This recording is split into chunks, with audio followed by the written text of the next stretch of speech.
प्रिय विद्यार्थियों, आप सभी लोगों का स्वागत है आपके अपने YouTube चैनल डीजे सर पर। चलिए सेशन से स्टार्ट करते हैं आज की इस महत्वपूर्ण सेशन को हम लोग। और ये कक्षा 10 के विद्यार्थियों के लिए, विज्ञान के विद्यार्थियों के लिए बहुत ही महत्वपूर्ण है, क्योंकि यहाँ पर जो उनका विषय विज्ञान है उसके बारे में पूरा का पूरा डिस्कशन होने वाला है। तो वीडियो को बिना स्किप किए आप लोग को पूरा देखना है एडिशंस, अगर और पूरा लाभ लेना चाहते हैं आप लोग तो चलिए स्टार्ट करते हैं कक्षा 10 के इस महत्वपूर्ण मॉडल पेपर को, जो आपकी प्री बोर्ड और बोर्ड में बहुत ही हेल्पफुल साबित होगा आप सभी के लिए। तो बहुविकल्पी प्रश्नों की श्रृंखला से देखिए, हम लोग किसी भी पेपर को जब पढ़ते हैं तो बहुविकल्पी प्रश्नों की श्रृंखला से ही स्टार्ट करते हैं। तो यहाँ पर भी बहुविकल्पी प्रश्नों की श्रृंखला ही आप लोग को मिल रही है एडिशन सम्मुख आप लोगों के।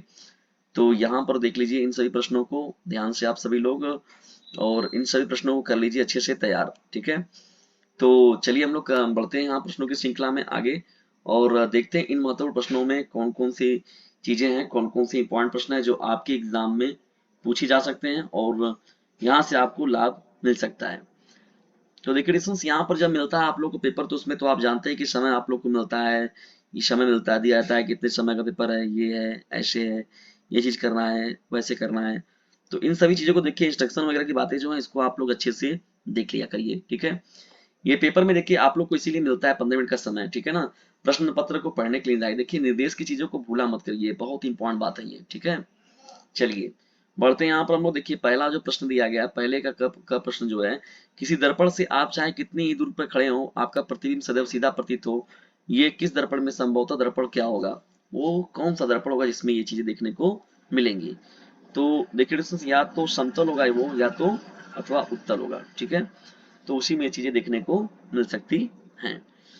आगे बढ़ते हैं हम लोग। यहाँ पर देखिए ख प्रश्न की ओर, 1.5 वोल्ट विद्युत वाहक बल के सेल का आंतरिक प्रतिरोध जो है वो 3 ओम है, तो सेल में प्राप्त धारा का अधिकतम मान क्या होगा। तो देखिए डिस्टेंस यहाँ पर जो ख प्रश्न दिया गया, ख का विकल्प नंबर बी जो होगा करेक्ट होगा। देखिए ओम का नियम जो था V is equal to I R, तो V is equal to I R वाले फार्मूले पर जब इसको आप सॉल्व करेंगे तो देखिए 1.5 में जब 3 का डिवीजन आप करेंगे तो 0.5 एम्पियर जो होगा इस प्रश्न का राइट आंसर हो जाएगा, ठीक है ना। तो ये आपका ओम का नियम, देखिए ओम के नियम पर ही पूछा गया है, तो ओम का नियम बहुत इंपॉर्टेंट है, उससे रिलेटेड सवाल दे सकता है, उस कथन को दे सकता है, डेरिवेशन पूछ सकता है, या तो समांतर श्रेणी क्रम में, या तो जो श्रेणी क्रम संयोजन वाला जो है वो चीजें भी पूछा जा सकता है आप लोगों से, ठीक है ना। बढ़ते हम लोग ग प्रश्न की ओर। देखिए ग प्रश्न आपका क्या हो जाएगा, जब प्रकाश नेत्र में प्रवेश करता है तो अधिकांश अपवर्तन कहाँ होता है, क्रिस्टलीय लेंस पर, स्वच्छ मंडल कार्निया पर, वैतारिका पर, या फिर पुतली पर। तो ग प्रश्न का जो राइट आंसर हो जाएगा डिस्टेंस विकल्प नंबर बी जो होगा करेक्ट होगा, कार्निया पर। अधिकांश अपवर्तन कहाँ पर होता है, कार्निया पर होता है। जब घ प्रश्न की ओर बढ़ते हैं, देखिए यहाँ पर घ प्रश्न एक गतिमान आवेशित कण उत्पन्न करता है, एक गतिमान आवेशित कण जो होता है डिस्टेंस वो क्या उत्पन्न करता है। भाई जाहिर सी बात है उसमें कि चुंबकीय वैद्युत क्षेत्र दोनों उत्पन्न होता है, वैद्युत और चुंबकीय क्षेत्र दोनों उसमें गतिमान आवेश के अंतर्गत देखने को मिलता है, ठीक है ना। अंग प्रश्न की ओर बढ़ते हैं, इनमें से कौन सा कथन सही नहीं है। प्रकाश वैद्युत चुंबकीय तरंग है, ये बात तो भैया सत्य है। प्रकाश सीधी रेखा में चलता है, ये बात भी सत्य है। प्रकाश एक अनुप्रस्थ तरंग है, ये भी सत्य है। प्रकाश एक अनुदैर्ध्य तरंग है, ये गलत हो जाएगा, जब अनुप्रस्थ होगा तो अनुदैर्ध्य तो नहीं हो सकता, तो ये आपका गलत है। तो यानी पहले प्रश्न का जो अंग प्रश्न का विकल्प नंबर द जो होगा वो करेक्ट हो जाएगा, क्योंकि यहाँ पे बताना है कथन सही नहीं है, तो जो डी वाला होगा वो आपका करेक्ट हो जाएगा। चलिए बढ़ते हैं च प्रश्न की ओर। किसी चालक में 2 एम्पीयर की धारा प्रवाहित हो रही है, 2 सेकंड में चालक से गुजरने वाले आवेश की मात्रा क्या होगी। 2 सेकंड में चालक से गुजरने वाले आवेश की मात्रा क्या होगी। तो च का देखिए यहाँ 2 इंटू टू, तो यहाँ पर 4 कूलम आपका हो जाएगा। क्यू इज इक्वल टू होता है ना, यानी into E, Q is equal to यानी इंटू ई। जीवाश्म ऊर्जा का स्रोत क्या है, जीवाश्म ऊर्जा का स्रोत क्या है। तो देखिए पवन ऊर्जा, सौर ऊर्जा, कोयला ऊर्जा, कोयला की बात हो गई, जल विद्युत की। तो देखिए यहाँ पर जो होगा वो आपका कोयला जो होगा इस प्रश्न का राइट आंसर हो जाएगा, ठीक है डिविजन। इंपॉर्टेंट ये प्रश्न है आप लोगों का। चलिए बढ़ते हैं यहाँ पर हम लोग आगे, अब प्रश्नों की श्रृंखला को लेकर अपने, और देखते हैं कुछ अन्य प्रश्नों को। अब देखिए यहाँ पर जब समाप्त करते हैं तो खंड ख में पढ़ते हैं हम लोग, और खंड ख में जो प्रश्न एडिशंस मिलेंगे वो आप लोग को मिलेंगे रसायन विज्ञान से मिलेंगे, क्योंकि जानते हैं आप लोग कि जब आप 11वीं 12वीं में जाते हैं तो physics math chemistry, physics chemistry bio ये खुद अलग अलग हो जाता है, लेकिन यहाँ पर देखिए तीनों खंडों में बनाया गया, यानी तीनों को आपको एक ही खंड में पढ़ना है। तो देखिए पहला प्रश्न आप लोग क्या है, दूसरे का जो है खंड क में जब बढ़ रहे हैं रसायन विज्ञान की ओर, तो Fe2O3 plus 2Al Al2O3 plus 2Fe है, तो दी गई अभिक्रिया किस प्रकार की है, ठीक है दोस्तों। तो ये जो हो जाएगा आपका, ये हो जाएगा विस्थापन अभिक्रिया। क्या हो जाएगा? विस्थापन अभिक्रिया। तो Al2 जो है वो Fe को क्या किया, जैसे ये क्या Al2O3 हो गया, फिर यहाँ पर 2Fe हो गया, तो विस्थापित कर दिया। ठीक है ना। अब ख प्रश्न की ओर बढ़ते हैं। देखिए एल्युमिनियम की सतह पर ऑक्सीजन परत कहलाती है। तो एल्युमिनियम की सतह पर जो ऑक्सीजन की परत होती है उसे हम लोग क्या बोलते हैं? तो यहाँ पर देखिए बहुत पॉपुलर क्वेश्चन है ये। तो ख प्रश्न का विकल्प नंबर ए जो होगा ए नोडिंग हो जाएगा। क्या हो जाएगा? ए नोडिंग। ठीक है। दांत के इनेमल में कैल्शियम फास्फेट होता है, इसकी प्रकृति क्या होती है? तो देखिए दोस्तों इसका जो प्रकृति होता है वो क्षारीय प्रकृति का होता है। ठीक है ना। कौन सी प्रकृति का होता है? क्षारीय प्रकृति का। प्रोपेन या धावन सोडा का रासायनिक सूत्र क्या है? देखिए प्रोपेन की बात हो रही है, तो प्रोपेन के बारे में अगर बात किया जाएगा तो ये आपका हो जाएगा राइट आंसर बी हो जाएगा। प्रोपेन की बात हो रही है क्योंकि 3 कार्बन एथ मेथ प्रोप और कार्बन कार्बन जब सिंगल बॉन्ड होता है तो वहां पर एन हो जाता है, तो ये हो जाएगा आपका प्रोपेन। लेकिन अगर धावन सोडा के बारे में बात किया जाएगा आप लोगों का, तो ये कौन सा आंसर हो जाएगा आप लोगों का? ये हो जाएगा धावन सोडा। इसको हम बोलते हैं भाई सोडियम कार्बोनेट को बोलते हैं, और सोडियम बाई कार्बोनेट को खाने वाला सोडा बोलते हैं। देखिए Na2CO3 या तो फिर NaHCO3, तो ये दोनों बार बार पूछा जाता है, धावन सोडा और खाने वाला सोडा, बहुत मोस्ट इंपॉर्टेंट है। निम्न तत्वों में किसकी विद्युत ऋणात्मकता सबसे कम है? ठीक है डिस्टेंस, तो अंग प्रश्न का विकल्प नंबर ए जो होगा वो करेक्ट हो जाएगा। ठीक है, सोडियम आपका राइट हो जाएगा। सबसे अधिक अगर पूछा जाए तो फ्लोरीन का सबसे अधिक होता है। किस चालक में 2 एम्पीयर की धारा प्रवाहित हो रही है तो 2 सेकंड में चालक में क्या होगा गुजरने वाली आवेशों की मात्रा? तो ये तो 4 कूलम आपको पहले ही बताया गया था।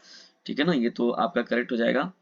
ठीक है ना, ये देखिए फिजिक्स वाला क्वेश्चन यहाँ पे से रिपीट कर गया।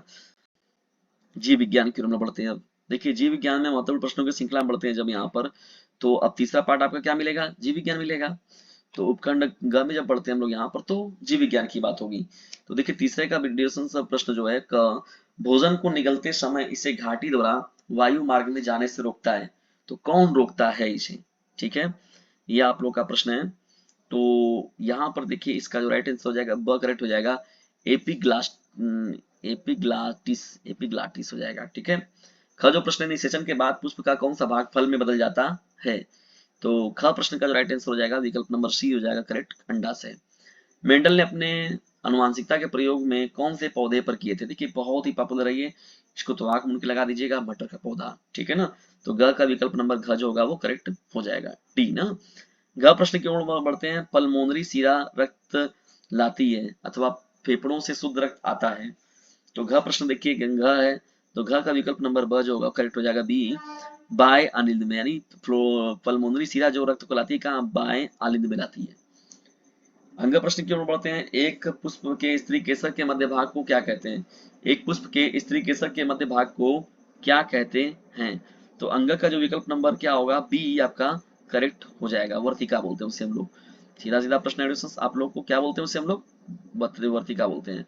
छह प्रश्न के निम्नलिखित में से कौन से पर्यावरण मैत्री अनुकूल व्यवहार कहलाता है? छह प्रश्न का अगर देखा जाए तो विकल्प नंबर जो डी होगा वो करेक्ट हो जाएगा, यानी वाहन के बजाय विद्यालय तक पैदल जाना, अनावश्यक ऊर्जा खर्च बचाने के लिए लाइटों तथा पंखों का स्विच बंद करना, बाजार जाते समय सामान के लिए डे का थैला ले जाना। तो देखिए उपयुक्त सभी जो होगा इसमें से ऑप्शन करेक्ट हो जाएगा।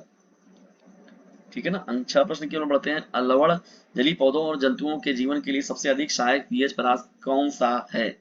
तो छह प्रश्न का विकल्प नंबर ए जो होगा वो करेक्ट हो जाएगा। 6.5 से 7.5 होता है। ठीक है। अब चलिए बढ़ते हैं खंड ब की और हम लोग यहाँ पर देखिए ये जो है भौतिक विज्ञान से प्रश्न आपका उपखंड क में देखा जाए तो भौतिक विज्ञान के प्रश्न पूछे जा रहे हैं। लघु उत्तरीय प्रश्न है आपके ये, इन प्रश्नों को तैयार कर लीजिएगा।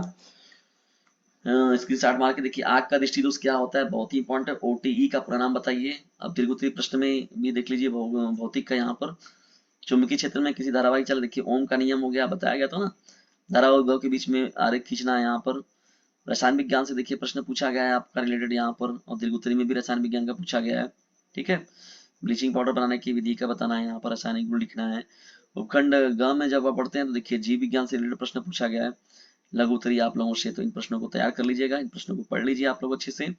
इन प्रश्नों में आपको दिक्कत हो रही है, डाउट हो रहा है, तो उनके लिए मैं उन प्रश्नों का सलूशन आप लोग को अवश्य कराऊंगा। और दीर्घ उत्तरीय प्रश्नों में भी देखिए हम पाचन तंत्र का हो गया, हृदय का हो गया, फेफड़ा का हो गया, ये 2-3 तो जो एडिशंस को देख लीजिएगा, और ये 2-3 रहता है, बार बार घूम फिर के यही आते हैं। ठीक है। और बहुत ज्यादा परेशान होने की जरूरत नहीं है, आप लोग निश्चित तौर पर निडर होकर अपना पेपर दीजिए और बहुत ही बेस्ट नंबर आपका आएगा। ठीक है दोस्तों, और डीजे सर चैनल के साथ अगर जुड़े रहेंगे तब तो आपको बिल्कुल भी डरने की जरूरत नहीं है। तो खुद भी लाभ उठाइए इस चैनल का और दूसरों को भी लाभान्वित कीजिए अपने इस फेवरेट चैनल से, जिसका नाम है डीजे सर, लोगों के अंदर ज्ञान की पूंगी बजाने वाला, न कि गानों का रिमिक्स बजाने वाला। इसे कर दीजिए अपने क्लासमेट पर शेयर, क्योंकि बोर्ड एग्जामिनेशन है आप सभी लोगों के नियर।